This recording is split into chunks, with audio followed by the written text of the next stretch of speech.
আজকে আমরা বানাবো ওয়াইফাই পাসওয়ার্ড বের করার একটি ডিভাইস। আমার হাতে ইএসপি 26668 নোড এমসিইউ বোর্ড দেখতে পারছেন। এই বোর্ডটাতেই আমরা মোবাইল দিয়ে প্রোগ্রাম করে একটি ওয়াইফাই পাসওয়ার্ড বের করার একটি ডিভাইসে রূপান্তর করব।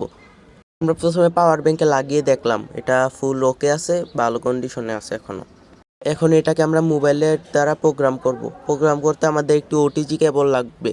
এরকম একটি টাইপ সি ওটিজি কেবল স্ক্রিনে যেটা দেখতে পাচ্ছেন সেম টু সেম এটার মতো লাগবে। তারপর এই ওটিজি কেবলটা আমরা মোবাইলে লাগিয়ে নিব। মোবাইলে ওটিজি কেবল লাগানো শেষ।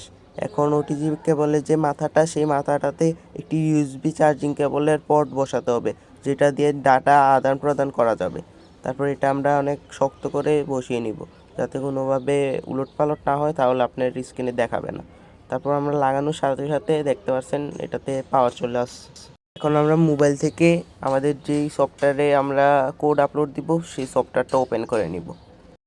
তারপর আমরা মোবাইলটা আনলক করে ESP8266 লোডার নামে একটি অ্যাপস আছে, সেই অ্যাপসটা গুগল থেকে ডাউনলোড করে এখানে আমরা প্রবেশ করব।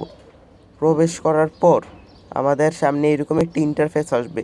সবার উপর যে একটা আপলোডের সাইডে যে লেখাটা, সেই লেখাটার উপর আমরা একটা ক্লিক করব। আমাদের ক্লিক করা শেষ হলে এরকম একটা সামনে একটা ইন্টারফেস আমরা দেখতে পারবো।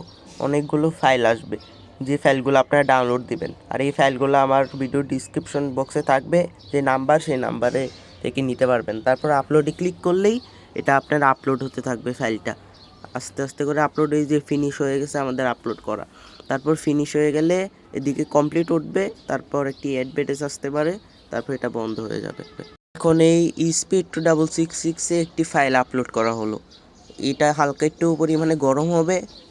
তারপর আমরা একটা পাওয়ার ব্যাংকের সাথে কানেকশন দিব, দিয়ে একটা সাইডে রাখবো। এটাকে সাইডে রেখে আমরা ওয়াইফাই সেকশনে ওপেন করব। ওয়াইফাই যাওয়ার পর আমাদের ওয়াইফাই অটো কানেক্ট হবে, কিন্তু আমাদের ওয়াইফাইটা হলো ফ্রি ওয়াইফাই নামে আসবে। সেই ওয়াইফাই আমরা ঢুকবো। তারপর পাসওয়ার্ড হচ্ছে 1234, তারপর আবার 1234, এইভাবে 1234 দুইবার লিখবেন। এটা অটো কানেকশন হয়ে আপনাদেরকে একটা সাইডে ঢুকাই দিব অটোমেটিক। তারপর সাইডে ঢুকানোর পরে আপনারা দেখতে পাচ্ছেন এইদিকে স্টার্ট স্টপ ডিউথিং উঠবে, স্টার্ট ইবিল্টিং ফ্রেশ ওয়াইফাই উঠবে, আর এদিকে অনেকগুলো ওয়াইফাই নাম উঠবে। আপনারা ধরেন যে কোনো একটা ওয়াইফাই সিলেক্ট করে নেবেন। আমরা একটা ওয়াইফাই সিলেক্ট করে নিলাম, যেটা আমাদের মোবাইলের সাথে কানেক্ট আছে। সিলেক্ট করার পর যদি আপনার স্টার্ট ডিউথিংয়ে ক্লিক করেন, তাহলে এটার সাথে সাথে ওয়াইফাইটা চলে যাবে। এখন ওয়াইফাইটা আর কানেকশন নাই, ওয়াইফাইটা চলে গেছে। তারপর যদি স্টার্ট টেবিল টুইনে দেন, যে ওয়াইফাইটাকে আপনি সিলেক্ট করছেন সেই ওয়াইফাই দুইটা কপি ভার্সন চলে আসবে। দেখেন, এটা হচ্ছে আমার উপরে যেটা কানেক্ট, এটা হচ্ছে রিয়েল। যখনই কেউ কপিটাতে ক্লিক করবে, তারপর তাকে এইরকম সেম একটা ইন্টারফেসে ঢুকাই দেবে।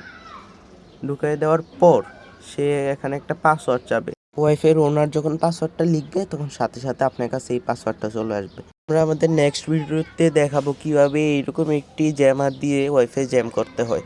যদি এই ভিডিওটা আপনারা দেখতে চান, তাহলে কমেন্ট বক্সে পার্ট 2 লিখে কমেন্ট করেন, এবং লাইক টার্গেট হচ্ছে 500 যদি আপনি এই ভিডিওটা দেখতে চান। আসসালামু আলাইকুম, আজকে এই পর্যন্তই। আপনাদের পাশে ছিলাম আরিকষ্টি থেকে রাফি।